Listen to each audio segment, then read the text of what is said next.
Welcome to Half-Life 2, Episode 1. We received a great deal of positive feedback on the commentary track in The Lost Coast, and so we've included the same feature in this episode. To listen to a commentary node, put your crosshair over the floating commentary symbol and press your Use key. To stop a commentary node, put your crosshair over the rotating node and press the Use key again. Some commentary nodes may take control of the game in order to show something to you. In these cases, simply press your Use key again to stop the commentary. With episodic content, we are hoping to release games much more frequently than has been possible with the monolithic development schedules of the past. Game developers and game customers have been wanting to try this for years. Please let me know what you think after you've had a chance to play this, our latest installment in the ongoing adventures of Gordon Freeman. I can be reached at gayben@valvesoftware.com. Thanks, and have fun. Tell me, Dr. Freeman, if you can. You have destroyed so much. What is it exactly that you have created? Can you name even one thing? I thought not.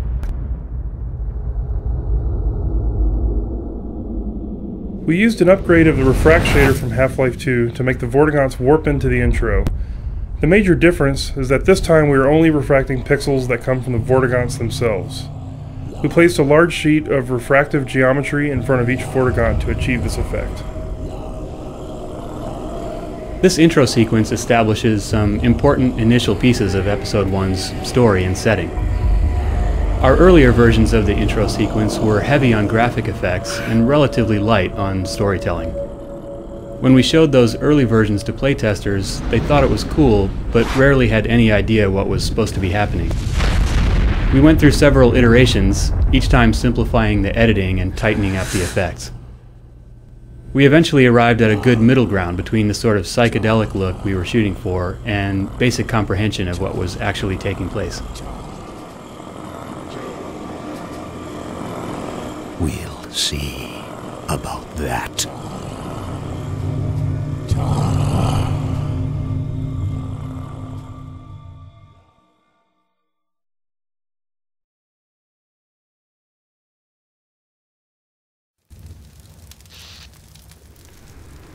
He has to be somewhere around here.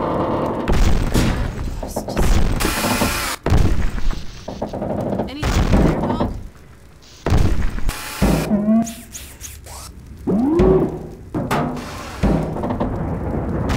Dog, I think I found something. Drop what you're doing and help me over here.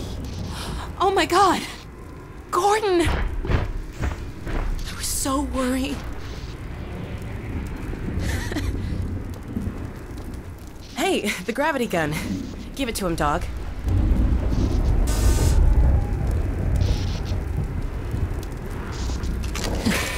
There, Gordon. Dog's happy to see you. I can tell.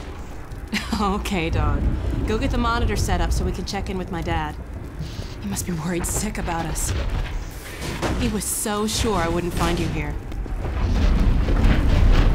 The Citadel's really coming apart. I still don't know how we got out of there. The last thing I remember is brain falling. A huge explosion, and then I heard Vortigaunts. Next thing I knew, Dog was digging me out of the rubble. Oh, it's all so strange. Oh, we should...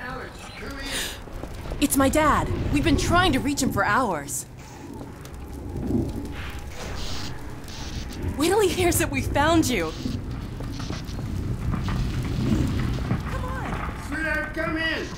Players love Dog, so we made sure that he was the first thing you see when you wake up in Episode 1. We also wanted players to get a glimpse of the crippled Citadel. When Dog lifts you out of the rubble, it's one of the few instances in the game when we take control of the player's view. This allowed us to ensure the player's view lingered briefly on the Citadel before Dog set them down. Since we never take control away from the players, it can be a real pain to get them to notice important environmental events. It's a constant design challenge for us. The Citadel will be erupting in a massive light show that took 10 of us 2 months to orchestrate, and if we're not careful, the player will end up facing the other direction staring at a tire. In this case, to establish that the Citadel is coming apart at the seams, We wanted the player to notice the debris falling off of it. We used a pretty straightforward method here. Alex explicitly mentions the Citadel while pointing at it. Like most of these solutions, it's not foolproof, but it has a high success rate. This area was redesigned several times in order to keep the player in this space while Alex delivers some exposition. As much as we hated to do it, the final solution was to have Alex climb out while the player looks for an alternate route. We portray Alex as more athletic and nimble than Gordon, so players shouldn't get too irritated by the fact that she can get to places they can't. Honestly, we're not especially happy with this crutch, but it's a trade-off we sometimes have to make so that we can get Alex out of the way of interesting player challenges. The Citadel is supposed to be a building of unprecedented scale. So out of scale with the rest of the world, in fact, that we couldn't render it without our 3D skybox technology. This technology allows us to build the Citadel as a 1/16th scale model off in an unreachable corner of the map, and seamlessly merge it into the scene. We also use this technology to create the illusion of vast spaces and distant horizons.